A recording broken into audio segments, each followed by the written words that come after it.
Realmente es una gran ventaja la que tenemos los cristianos sabiendo que Dios Todopoderoso se ha encarnado en la figura de Jesús, que en Jesús nos encontramos al verdadero Dios y verdadero hombre, porque en Él todas las actitudes humanas tienen un reflejo. Nos encontramos que todo lo que es propio de la naturaleza humana se hace visible también en la vida de Jesús, en su paso por aquí por la tierra. Y nos da gusto saber o encontrarnos a Jesús un día cansado, otro día un poco triste, otro día contento con sus apóstoles, otro día cómplice de ellos, otro día un poco divertido, otro día realmente sufriente en la cruz.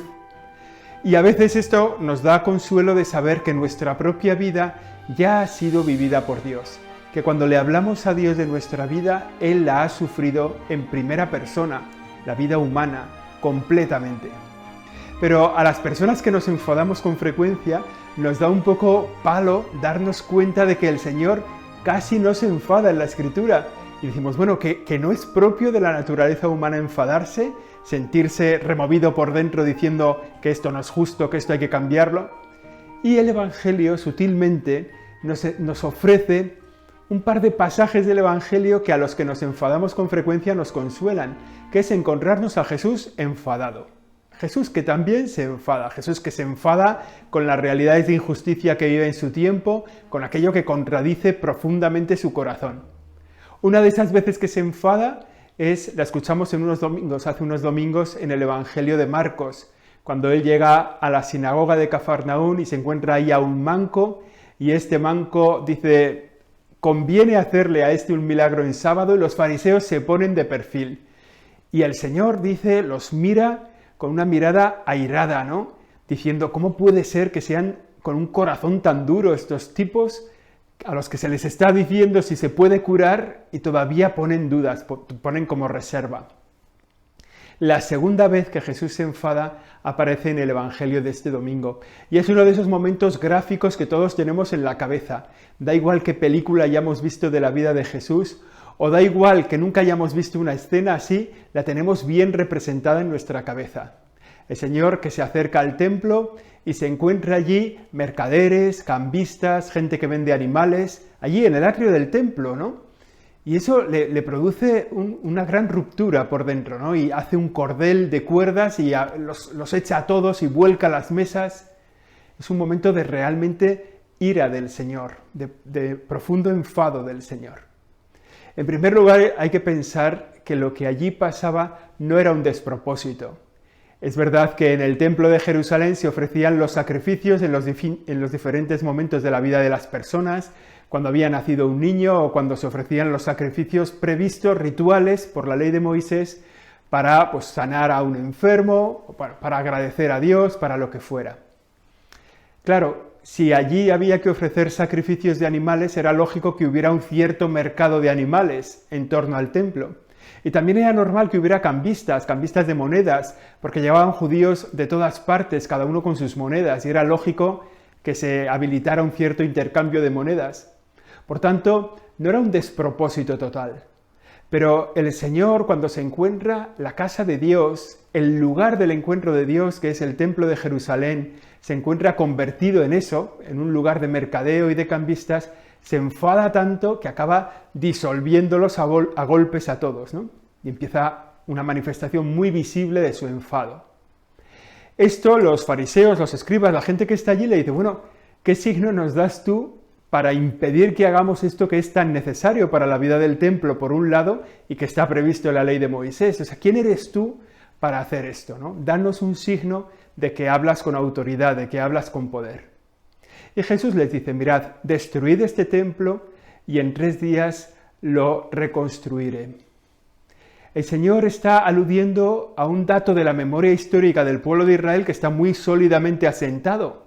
El templo de Jerusalén había sido construido por Salomón 1000 años antes, más o menos 1000 años antes, había sido destruido en el destierro y luego había sido vuelto a construir. Y había perfecta memoria de que ese templo de Jerusalén había costado hacerlo 46 años. Y por eso los fariseos y los escribas se enfrentan al Señor y le dicen, ¿de qué vas? Esto ha costado hacer 46 años. ¿Cómo lo vas a reconstruir tú en 3 días? Y aquí hay una frase del Evangelio que lo explica muy bien o que quiere darnos la pista para entender bien esto y que puede ayudarnos en nuestra vida cristiana. Si os acordáis, en el Evangelio de la semana pasada, el domingo pasado, escuchábamos cómo el Señor les dice que no cuenten la transfiguración hasta que el Hijo del Hombre haya resucitado de entre los muertos. Les mete en la cabeza la idea de la resurrección. Y en este Evangelio pasa un poco parecido. El Señor les dice, destruid este cuerpo, este templo, y en 3 días lo reconstruiré. Y añade el Evangelio, se refería al templo de su cuerpo, se refería a la resurrección de su cuerpo. Claro, lo que nos está diciendo ahí el Evangelio y nos está enseñando la Iglesia es que el templo de Jerusalén va a dejar de ser el lugar del encuentro con Dios. Y el lugar del encuentro con Dios va a ser Jesucristo. Allí donde está Jesucristo está el templo. Allí donde está el encuentro con Jesús es posible edificar el templo. Y por eso nosotros con los judíos tenemos ese gran cambio, ¿no? Los judíos tenían el templo de Jerusalén, donde todos iban allí a Jerusalén a hacer lo previsto en la ley de Moisés, y sin embargo nosotros los cristianos, por esta frase, por este evangelio que escuchamos hoy, sabemos que Jesucristo es allí donde está Jesucristo, está el templo. Y por eso el templo se construye como el lugar de la presencia de Dios, donde Cristo se hace presente de manera especial en la Eucaristía. ¿Qué nos está diciendo este evangelio? Que nosotros podemos encontrarnos en cualquier templo con Jesucristo, porque Él es el lugar de la presencia de Dios. Porque Él es el lugar más próximo donde nosotros podemos entrar en relación con Dios, en comunión con Dios. Jesucristo es el Señor, Él es Dios. Donde Él está, está todo el poder, toda la grandeza, toda la misericordia y todo el amor de Dios. Y a partir de ahí viene la vida de la Iglesia. La vida de la Iglesia que es poner en cada lugar, en cada capilla, en cada iglesia, en cada parroquia, un sagrario donde está Jesucristo. Y ese es el lugar al que nosotros acudimos.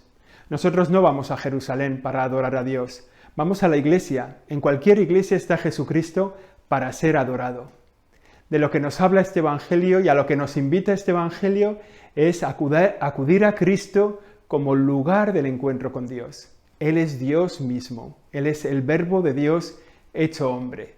Por tanto, ahí es donde nosotros podemos adorar al Señor, alabar a Dios, recibir su misericordia, escuchar su palabra. Es verdad que hay también otros muchos lugares donde podemos encontrarnos con Jesús. Jesús de una manera distinta, también real, pero de una manera distinta, está presente en su palabra. En el Evangelio escuchamos la voz de Dios, la palabra de Dios. Ahí está realmente presente también Jesucristo, de una forma distinta que en el sagrario. En el sagrario está sustancialmente presente, ¿no? En toda su divinidad, en todo su poder, en toda su gloria. Y de manera simbólica, significativa, valiosa, que nos permite acercarnos a Él, a Jesús lo encontramos también en la palabra de Dios. Lo encontramos en la palabra de Dios que escuchamos, que leemos, que debemos incorporar a nuestra vida cristiana. Encontramos también a Jesús en las personas que sufren, en los pobres, en los necesitados. Ahí también hablamos con el Señor. En ellos también se nos manifiesta la gloria de Dios y acercándonos a ellos tratamos con Jesús. Otro lugar del encuentro con Jesús es en la vida de la Iglesia. La vida de la Iglesia que es ese cuerpo cuya cabeza es Jesucristo. Por tanto, formamos con esa cabeza formamos el Cristo total, lo que se llama el Cristo total en la teología. Pero me interesa volver a esto. Jesucristo es la real presencia de Dios en nuestro tiempo. Y esa presencia real de Jesucristo en el sagrario es el lugar que nos facilita el encuentro con Dios a diario. Y además nos encontramos con Jesús en las personas que sufren, en los necesitados, nos encontramos con Jesús en los enfermos, en los encarcelados, nos encontramos con Jesús también en la palabra de Dios y en la vida de la Iglesia. Es imposible vivir lejos de Jesús, es imposible vivir lejos de Dios. Ojalá que lo encuentres esta semana y lo trates con cercanía, con frecuencia, con amor, para que Él transforme tu vida y sea una vida realmente cristiana.